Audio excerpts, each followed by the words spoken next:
दोस्तों 10 सबसे शक्तिशाली धनुर्धर जिसकी शक्ति के आगे देवता भी नतमस्तक हो जाते थे। पौराणिक काल में धनुर्धर तो बहुत हुए थे, लेकिन एक ऐसा भी धनुर्धर था जिसे देखकर खुद भगवान श्री कृष्ण भी भयभीत हो गए थे।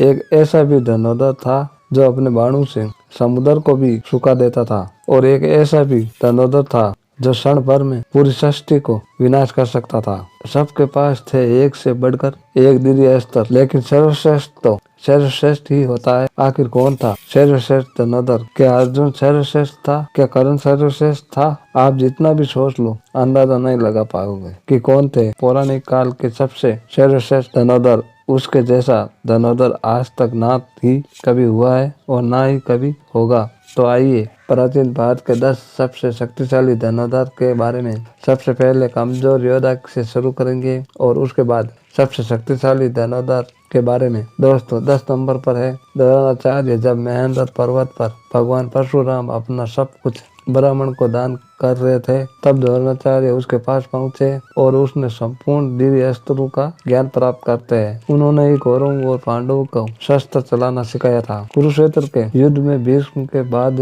द्रोण कौरवों के सेनापति बने थे। उन्होंने अपनी रणनीति से पांडवों का भारी विध्वंस किया था। युद्ध के दौरान दोनों ने जो चक्रव्यूह बनाया था उसमें फंसकर ही वीर अभिमन्यु मारे गए थे। तब तक उसके हाथ में शस्त्र था और उन्हें परास्त करना असंभव था, इसलिए पांडव छल से उसको मारने के लिए विवश हो गए थे। 9वें नंबर पर है अर्जुन। गुरु द्रोण की दृष्टि में अर्जुन थे सर्वश्रेष्ठ धनुर्धर। द्रोणाचार्य ने अर्जुन को अपने सारे अस्त्रों का ज्ञान दिया था। अर्जुन की धनुष की प्रकाश से ही दुश्मन और अधमरे हो जाते थे। अर्जुन के पास देवताओं के सारे दिव्य अस्त्र थे, यहाँ तक कि महादेव को प्रसन्न करके अर्जुन ने पाशुपतास्त्र तक प्राप्त कर लिया था। अर्जुन दोनों हाथों से बाण चला सकते थे, इसलिए उन्हें सच्चे साची कहा जाता है। द्रौपदी के संवर में कर्ण को छोड़कर सभी धनुर्धर जहाँ विफल हो गए थे, वहाँ अर्जुन ने बहुत ही आसानी से लक्ष्य को बध दिया था। खांडव वन में अर्जुन ने देवराज इंद्र को परास्त कर दिया था, जिन्हें निवात कवच राजकसु को रावण भी हरा नहीं पाया था। उन्हें अर्जुन ने परास्त कर दिया। 8 नंबर पर है दोस्तों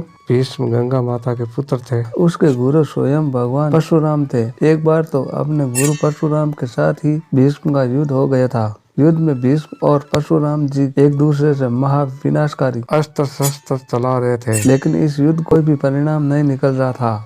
आखिर में इस युद्ध को रोकने के लिए देवताओं को आना पड़ा। जब कुरुक्षेत्र का युद्ध शुरू हुआ था, भीष्म के बाणों के आगे पांडव पक्ष का कोई भी योद्धा टिक नहीं पाया। भगवान श्री कृष्ण ने इस युद्ध में शस्त्र न उठाने का प्रण किया था, लेकिन भीष्म ने अपने पराक्रम से श्री कृष्ण को अपने प्रतिज्ञा तोड़कर शस्त्र उठाने के लिए विवश कर दिया था। भीष्म को नियमानुसार युद्ध करके परास्त करना असंभव था, इसलिए शिखंडी को सामने रखकर अर्जुन ने भीष्म को बाणों की सैया पर सुला दिया। 7वें नंबर पर एकलव्य। दोस्तों एकलव्य महाभारत काल के एक श्रेष्ठ धनुर्धर थे। जब द्रोण के पास एकलव्य शिक्षा के लिए गए थे, तब द्रोण ने उन्हें शिक्षा देने से इनकार कर दिया था।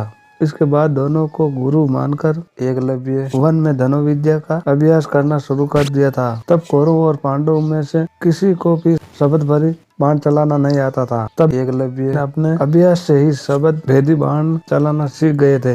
उसके धनुर्विद्या को देखकर अर्जुन को भी लगने लगा था कि एकलव्य ही सबसे सर्वश्रेष्ठ धनुर्धर है। लेकिन एक समय गुरु दक्षिणा के नाम पर द्रोणाचार्य ने एकलव्य का अंगूठा कटवा दिया था। उसके बाद अंगूठे के बिना भी एकलव्य ने बाण चलाना सीख लिया था। दोस्तों आधुनिक धनुर्विद्या में अंगूठे के बिना ही बाकी अंगुलियों से बाण चलाया जाता है। इसका आविष्कार सबसे पहले एकलव्य ने ही किया था। एकलव्य इतने शक्तिशाली थे कि भगवान श्री कृष्ण को एकलव्य का वध करना पड़ा था। एकलव्य के बारे में भगवान श्री कृष्ण ने कहा था, अगर एकलव्य का अंगूठा न कटा होता तो एकलव्य दूसरा परशुराम बनकर जंगल में घूमता रहता। तब दानव और राक्षस नाग देवता को कोई भी उसका परास्त नहीं कर पाता। कोई मनुष्य तो उसके सामने खड़ा भी नहीं हो पाता था। भगवान श्री कृष्ण ने जिसे धनुर्धर की तुलना भगवान परशुराम जी से की हो, वो कितने शक्तिशाली हो गए आप सोच सकते हैं। 6 नंबर पर है बर्बरी। दोस्त बर्बरी हिरण्यकश्यप के पुत्र थे। उसके पास ऐसे 3 बाण थे जिसके सहारे पल भर में कुरुक्षेत्र के युद्ध को खत्म कर सकते थे। बर्बरी के 3 बाणों के बारे में जानकर खुद भगवान श्री कृष्ण भी बर्बरी का शीश मांग लिया। इसके बाद में खाटू श्याम जी के नाम चिंतित हो गए थे। इससे धरती पर बर्बरी की पूजा होती है। 5वें नंबर पर है मेघनाद। दोस्तों, रावण का पुत्र मेघनाद महावीर था। अपने पराक्रम से उनसे देवताओं को भी परास्त करके इंद्र को बंदी बना लिया था, जिसके चलते उसका नाम इंद्रजीत पड़ा। उसके पास ब्राह्मण शस्त्र, वैष्णव अस्त्र और पाशुपतास्त्र, इन तीनों शस्त्रों का ज्ञान था। लक्ष्मण जी के साथ युद्ध के दौरान उसने ब्रह्मास्त्र और पाशुपतास्त्र चलाया था। लक्ष्मण जी के सामने ब्रह्मास्त्र निदेष्ट हो गया था। वैष्णवास्त्र पाशुपतास्त्र से लक्ष्मण जी को प्रणाम करके लौट गया, लेकिन युद्ध के दौरान एक समय उसने लक्ष्मण जी को भी मूर्छित कर दिया था। अपने नागपाश से मेघनाद ने भगवान श्री राम और लक्ष्मण जी को जकड़ लिया था। मेघनाद रामायण काल के एक पात्र योद्धा है, जिसे अति महारथी कहा गया है। 4 नंबर पर है लक्ष्मण जी। दोस्तों, शेषनाग के अवतार लक्ष्मण जी महापराक्रमी थे। उनकी रेखा में इतनी शक्ति थी कि रावण भी उसे पार नहीं कर सकता था। वे एक श्रेष्ठ धनुर्धर थे।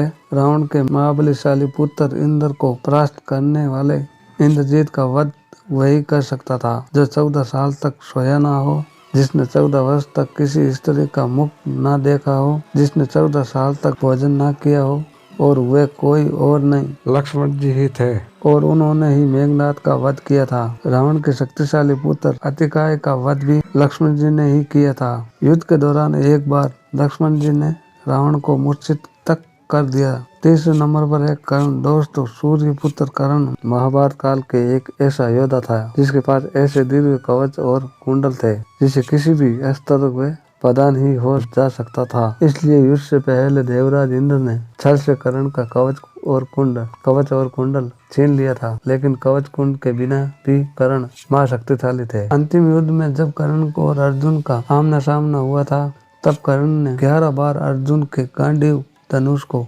की प्रतिष्ठा को काट डाला था। अर्जुन के ब्राह्मण अस्त्र को कर्ण ने साधारण बाणों से ही काट डाला था। इसे युद्ध के दौरान कर्ण ने अपने सर्प मोहे बाण से अर्जुन को लगभग मार ही डाला था। अगर भगवान श्री कृष्ण तब अर्जुन की रक्षा न करते थे तो अर्जुन जरूर मारा जाता। जब तक कर्ण के हाथों में शस्त्र था, तब तक कर्ण को किसी भी तरीके से परास्त नहीं किया जा सकता था। तब अर्जुन को छल से ही कर्ण का वध करना पड़ा। दूसरे नंबर पर है भगवान श्री राम। दोस्तों, भगवान विष्णु के अवतार मर्यादा पुरुषोत्तम महावीर श्री राम की शक्ति का कोई अंत नहीं था।